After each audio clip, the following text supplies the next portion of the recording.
systems across the state in cities. You know, you can go right down the road to a place like Syracuse.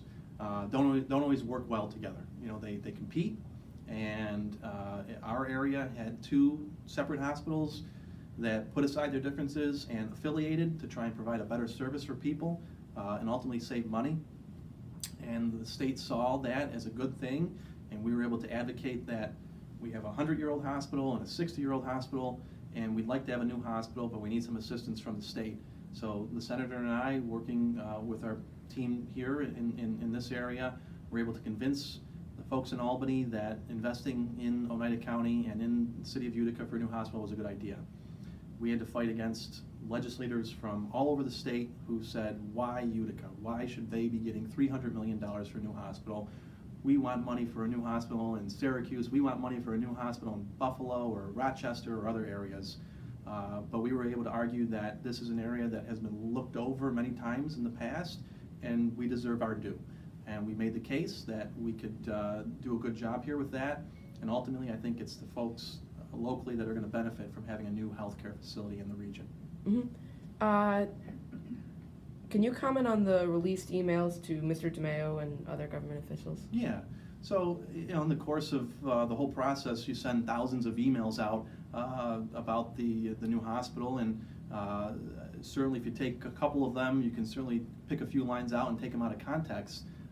But I could say that I'm human, and you do get frustrated from time to time, especially when you do a good thing like secure $300 million, and then you have folks who are opposed accusing you of corruption. I don't get an extra cent in my paycheck whether the hospital goes downtown or St. Luke's or doesn't get built at all. Ultimately, the people that will lose out if we can't hang on to this money are the people in this region who truly need a new healthcare facility. So are there things that I said in email that I regret? Absolutely, and I apologize for that. But certainly, I've always fought for an open process, and I want the public to have as much input into this process as they can. But at the end of the day, we got to build something, because we could have another recession or something like that, and this money will go away. It's not going to stick around forever. Mm-hmm. In one of the emails, you said that if the St. Luke's location was chosen by MVHS, you would leave the project. Did MVHS tell you that they wanted to build it at St. Luke's?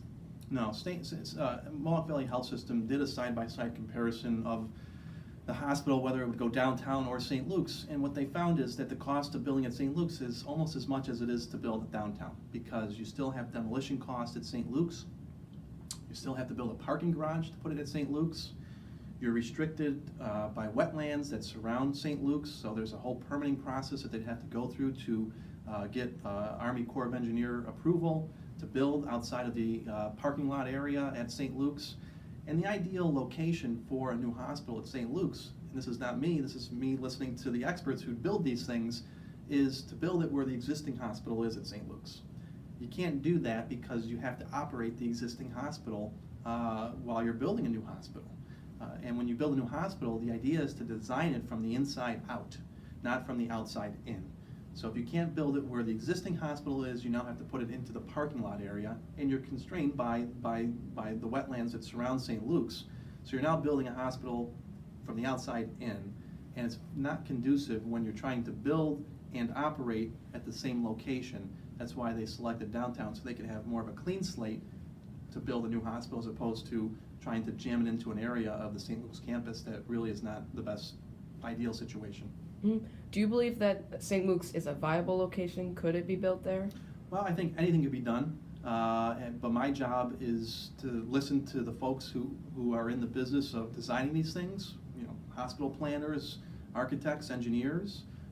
They've looked at multiple sites over the area, working with the MVHS board, and concluded that downtown was the ideal location for them, and I am supportive of that concept. I think that that's going to help the area, and it's good for patients, it's good for the workers, because most of them live within that radius around that site, within 10 miles of that location. That's where most of the patients and the workers reside, and I think from a central standpoint, it makes a lot of sense, and I support the hospital's decision to build there. Mm-hmm.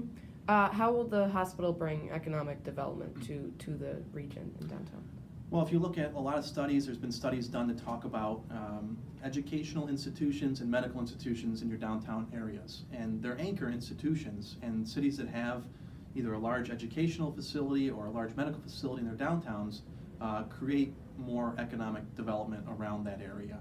And you can look at down the road in Buffalo where they built a new hospital in their downtown region.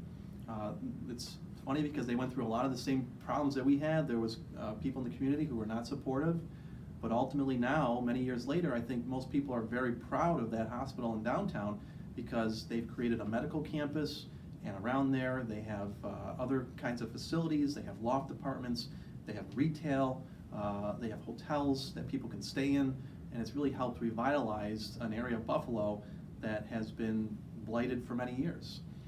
And we have a similar situation in the city of Utica where you have many buildings that have been abandoned, you have many buildings that are city-owned, that are not contributing at all to the tax rolls at this point in time. And if we can build something there, still being, working with the existing property owners, making sure that they have the resources they need to be able to relocate. But at the end of the day, I think we can do something pretty great down there, which will benefit the whole area. Mm-hmm.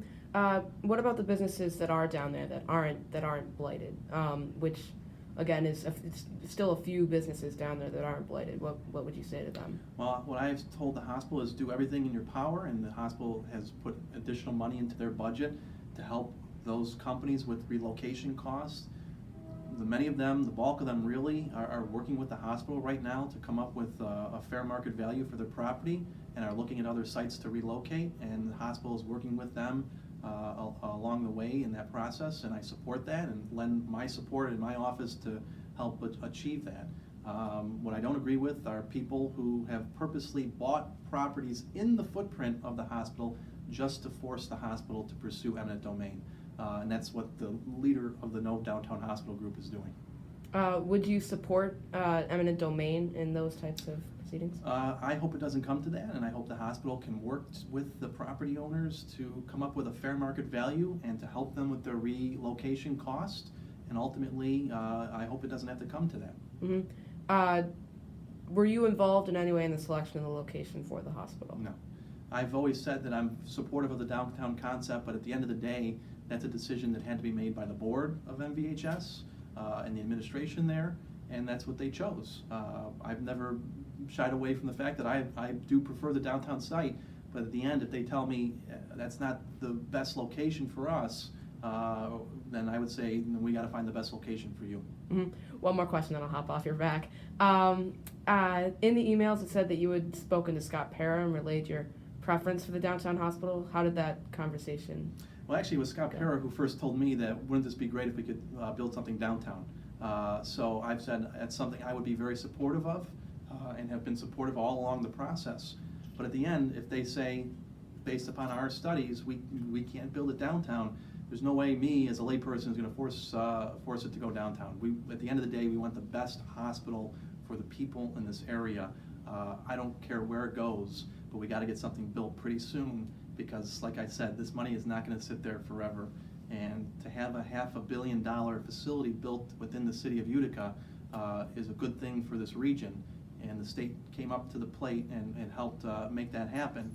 Now it's our job to put the fighting aside and actually get something done.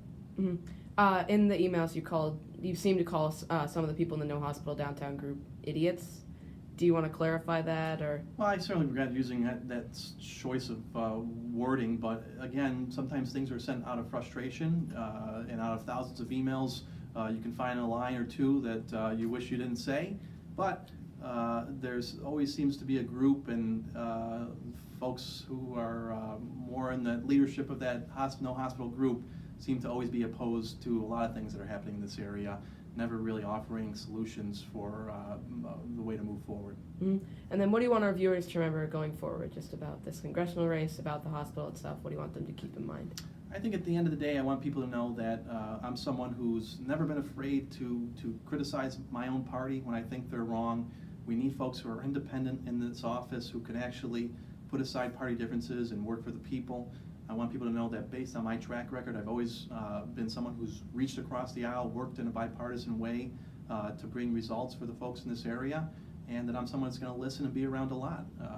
my job as a representative is to be out there listening to the people, doing town hall meetings, working with others to try and help this area, not trying to cozy up to the special interest groups, not worrying about what the folks down on Wall Street think, because they're not funding my campaign. But, you know, unfortunately, you can't say that about everyone.